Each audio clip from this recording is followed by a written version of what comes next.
ಶ್ವೇತಾ ಹ್ಮ್ ಶ್ವೇತಾ ಏನು ನಮ್ ಫ್ರೆಂಡ್ ಮದ್ವೆ ಇದೆ ಇದೇ ಆಗಸ್ಟ್ 29-30 ತಾರೀಕು ಮೈಸೂರಲ್ಲಿ ಹಾ ನನ್ನ ಒಂದು ಬ್ಲೇಸರ್ ಹಾಗೆ ನಂದು ಕುರ್ತಾ ನನ್ನ ಸ್ಲಿಪ್ಪರ್ಸ್ ಶೂಸ್ ಎಲ್ಲ ಇದೆಯಲ್ಲ ಎಲ್ಲ ರೆಡಿ ಮಾಡ್ಬಿಡು. ಹೌದಾ ಹಾಗಾದ್ರೆ ನಾನು ಬರ್ತೀನಿ. ನೀನೇನಕ್ ಬರ್ತೀವಿ ಬಿಡೆ, ನಾವ್ ಹೋಗ್ಬಿಡ್ತೀವಿ ಫ್ರೆಂಡ್ಸ್ ಜೊತೆಗೆಲ್ಲ ಹೋಗ್ಬಿಟ್ಟು ಬರ್ತೀವಿ. ನಿಜ ಹೇಳಿ ಯಾರ್ ಮದ್ವೆ ಅಂತ? ಹೇಳಿದ್ನಲ್ಲೇ ನಮ್ ಫ್ರೆಂಡ್ ಮದ್ವೆ ಅಂತ. ಅದಕ್ಕೆ ಹೇಳ್ತಿರೋದು ನಾನು ಬರ್ತೀನಿ ಅಂತ.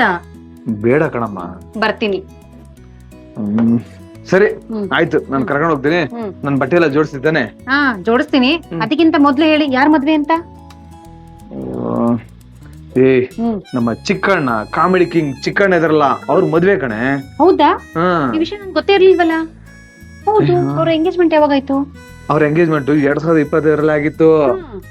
ಮದ್ವೆ ಈ ತಿಂಗಳು ಇಟ್ಕೊಂಡಿದ್ದಾರೆ. ಹೌದಾ? ಹಾಗಾದ್ರೆ ನೀವು ಅವ್ರ ಮದ್ವೆಗೆ ಹೋಗ್ತಿರೋದಾ? ಹಾಗಾದ್ರೆ ನಾನಂತೂ ಬಂದೇ ಬರ್ತೀನಿ. ಆಯ್ತು ಬರುವಂತೆ ಅಂತ ಹೇಳಿದ್ನಲ್ಲ. ಹೋಗ್ ನನ್ನ ಬಟ್ಟೆ ಜೋಡಿಸ್ತೀನಿ. ನಿಮ್ ಬಟ್ಟೆ ಏನೋ ಇದೆ, ಆದ್ರೂ ನನಗೆ ಕರೆಂಟ್ ಟೆಕ್ಸ್ಟೈಲ್ ಇಂದ ರೇಷ್ಮೆ ಸೀರೆ ಬೇಕು. ಹಾಗೆ ವಿಶ್ವಾಸ್ ಜ್ಯುವೆಲರ್ಸ್ ಇಂದ ಒಳ್ಳೆ ನೆಕ್ಲೆಸ್ ಬೇಕು. ಹಾಗೆ ಬಾಟಾ ಶೋರೂಮ್ ಅಲ್ಲಿ ಒಳ್ಳೆ ಸ್ಲಿಪ್ಪರ್ ಕೊಡಿಸ್ಬೇಕು. ಏನಂತೀರಾ? ಅಯ್ಯೋ ಅದೇನ್ ಹೇಳ್ತಾರಲ್ಲ, ಹೋಗಿ ಒಂದು ತಗ್ಲಕೊಂಡಾಗ ಆಯ್ತು ಅಂತ, ಹಂಗಾಯ್ತು ನನ್ ಕತೆ. ಅಷ್ಟೊಂದ್ ದುಡ್ಡು ಎಲ್ಲೈತೆ? ಏನ್ ಇದ್ದಿದ್ರಲ್ಲೇ ಅಡ್ಜಸ್ಟ್ ಮಾಡ್ಕೊಂಡು ಅವನೇ ಇರೋವಲ್ಲ ಬಟ್ಟೆಗಳನ್ನ ಹಾಕೊಂಡ್ ಬಾ, ಏನಾಗಲ್ಲ. ಅಯ್ಯೋ ನೀವೇನ್ ಅನ್ಕೊಂಡಿದ್ರ ಚಿಕ್ಕಣ್ಣ ಅವ್ರ ಮದ್ವೆ ಅಂದ್ರೆ ಎಂತಂತ ಸೆಲೆಬ್ರಿಟೀಸ್ ಎಲ್ಲ ಬರ್ತಾರೆ. ಅವ್ರ ಮುಂದೆ ನಾನು ಹೇಗೆಲ್ಲ ಬರಕ್ಕಾಗತ್ತಾ? ಇಲ್ಲ, ನಂಗೆ ಅದೆಲ್ಲ ಬೇಕೇ ಬೇಕು. ಒಳ್ಳೆ ಕತೆ ಆಯ್ತಲ್ಲಪ್ಪ ಇವ್ರದ್ದು. ಸರಿ ಆಯ್ತು, ವರಮಲಕ್ಷ್ಮಿ ಹಬ್ಬಕ್ಕೆ ಬೋನಸ್ ಬರ್ತೈತಿ, ಅವ್ ಕೊಡಿಸ್ತೀನಿ ಬಿಡು. ಸರಿ ಮತ್ತೆ ಆಯ್ತು. ಹೌದು, ಮದ್ವೆ ಆಗ್ತಿರೋ ಹುಡುಗಿ ಹೆಸರೇನು? ಭಾವನಾ ಅಂತ. ಹೌದಾ? ತುಂಬಾ ಮುದ್ದಾಗಿದ್ದಾರೆ. ನನ್ಗಿಂತನಾ? ನಿನಗಿಂತ ಸ್ವಲ್ಪ ಇನ್ನು ಚೆನ್ನಾಗಿದ್ದಾರೆ ಕಡೆ. ಅದ್ಯಾಕೆ ಹಂಗೆ ಇದ್ ಮಾಡ್ಕೊಂತೀಯಾ? ಚೆನ್ನಾಗಿದಾರೆ ಅಂತ ಹೇಳ್ಬೇಕಪ್ಪ. ಆಯ್ತು ಬಿಡಿ. ನೀನ್ ಚೆನ್ನಾಗಿದ್ದೀಯಾ? ನಾನು ಚೆನ್ನಾಗಿದ್ದೀನಿ. ಚೆನ್ನಾಗಿದಾರಂತೆ, ನೀನ್ ಒಪ್ಕೋಬೇಕು. ಅದಕ್ಕೆ ನೀವು ಮದ್ವೆ ಆಗಿರೋದು. ಸರಿ ಬಿಡು, ಮತ್ತೇನ್ ಅದನ್ನೇ ಕೊರ್ಕಂತ ಕೂತ್ಕೊಳ್ಳೋಣ. ಈಗಾಗ್ಲೇ ನಮ್ ಚಿಕ್ಕಣ್ಣವರು ಅವ್ರ ಮದುವೆ ಆಮಂತ್ರಣ ಪತ್ರಿಕೆನ ಎಲ್ರಿಗೂ ಹಂಚ್ತಾ ಇದಾರೆ. ರೀಸೆಂಟ್ ಆಗಿ ನಮ್ಮ ಮಾಜಿ ಮುಖ್ಯಮಂತ್ರಿಗಳು ಸಿದ್ದರಾಮಯ್ಯನವ್ರು ಹೋಗಿ ಇನ್ವೈಟ್ ಮಾಡಿ ಬಂದವ್ರೆ. ಹೌದಾ? ಮತ್ತೆ ನಾವು ಹೋಗಣ್ವೆ? ಹೋಗ್ಲೇಬೇಕು. ಮತ್ತೆ ಹಾಕಿದಲ್ಲ ನಮಗೆ ಟ್ಯಾಕ್ಸ್. ಮತ್ತೆ ನೀವ್ ಒಬ್ಬರೇ ಹೋಗ್ಬಿಟ್ರೆ ನಾವು ಸುಮ್ನೆ ಬಿಟ್ಬಿಡ್ತೀವ? ನಮ್ಮನ್ನ ಜೊತೆ ಕರ್ಕೊಂಡು ಹೋಗ್ಬೇಕು ನೀವು. ಆಯ್ತು ಬಿಡಮ್ಮ, ಕರ್ಕೊಂಡು ಹೋಗ್ತೇನೆ ಅಂತ ಹೇಳಿದೇನಲ್ಲ, ಕರ್ಕೊಂಡು ಹೋಗ್ತೇನೆ.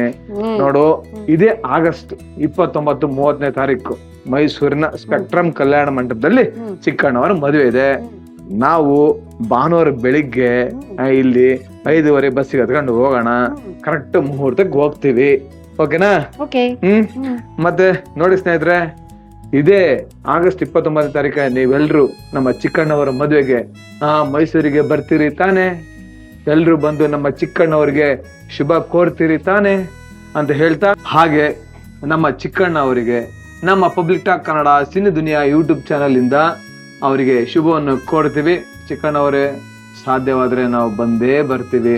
ನಾವು ಬರ್ಲಿಲ್ಲ ಅಂದ್ರೆ ನಮ್ಮ ಮನೆಯವ್ರು ಬಿಡಲ್ಲ. ಕರ್ಕೊಂಡು ಬಂದೇ ಬರ್ತೀನಿ ಚಿಕ್ಕಣ್ಣವರೇ. ಆಯ್ತು, ಈಗ ನಾನು ಬಟ್ಟೆ ಎಲ್ಲ ಪ್ಯಾಕ್ ಮಾಡ್ಕೊಳ್ಳ. ಹೋಗು. ಆಯ್ತು, ಬಾಯ್. ಅದೇನೋ ಹೇಳ್ತಾರಲ್ಲ, ಬೀಸೋ ದೊಣ್ಣೆಯಿಂದ ತಪ್ಪಿಸ್ಕೊಂಡ್ರೆ 100 ವರ್ಷ ಆಯ್ಸಂತೆ. ಏನೋ ಹೇಳ್ತಿದ್ರಲ್ಲ? ಏನಿಲ್ಲ ಕಣೆ, ಹಿಂಗೆ ಒಂದು ಗಾದೆ ಮಾತು ಹೇಳ್ತಿದ್ದೆ ಅಷ್ಟೇ. ಸರಿ ಆಯ್ತು ಬಿಡಿ. ಅದನ್ನ ಕೇಳ್ಸ್ಕೊಂಡ್ ಬಂದ್ಬಿಟ್ಟಾಳ. ಹೋಗು.